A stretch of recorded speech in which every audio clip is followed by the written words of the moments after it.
So creating active learning classrooms is one of our top priorities in learning technologies, to partner with the campuses and the academic units to really work together to create a different kind of classroom than what many of us have come to think about when we think about a college classroom.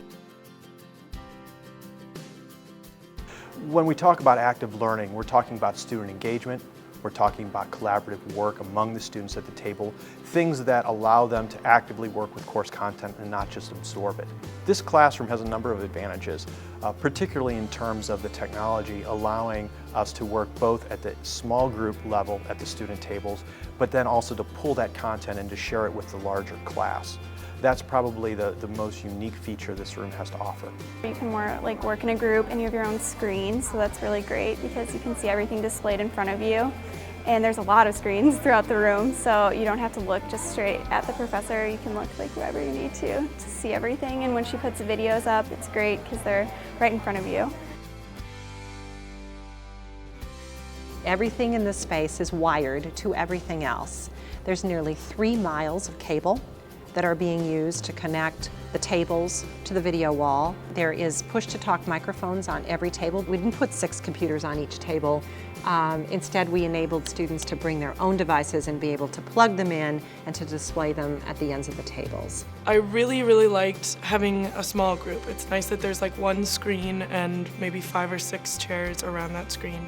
So being able to work in a group of that size is really nice. And it also gets the class out of lecturing, which lecturing is good, but when you're able to do a group project like this in a small group like this in class, so you have the instructor there to answer questions and to add feedback and that sort of thing as you're doing it, it makes learning, especially the classes that I took in here, it makes it a totally different experience, but definitely better.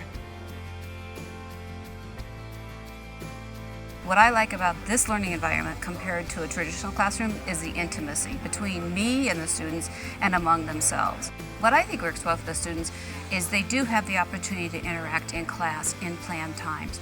So they don't have to be quiet and they don't have to sit by and they don't have to be passively in class. They do have the opportunity to actively learn in class.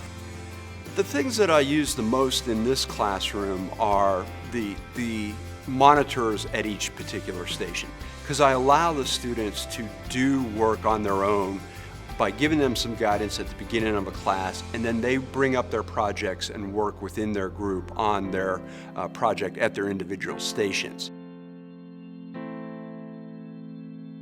And in the world we live in today, we don't go off and sit in a cave and solve problems, and we work on diverse teams supported by technology to solve the pressing problems of the world. One of the key things for the Collaborative Learning Studio is that it really speaks to the value of a residential education. Students can come here, they can work in groups, they can debate orally with each other, the instructor can see what's going on, can provide insight, some coaching, take one group's work and throw it to the big screen and everyone else kind of go, ah, or go, no, wait a minute, that's not exactly right. There's really something powerful in human interaction, particularly face-to-face interaction, with amazing technology support. And that's really the heart of the Collaborative Learning Studio.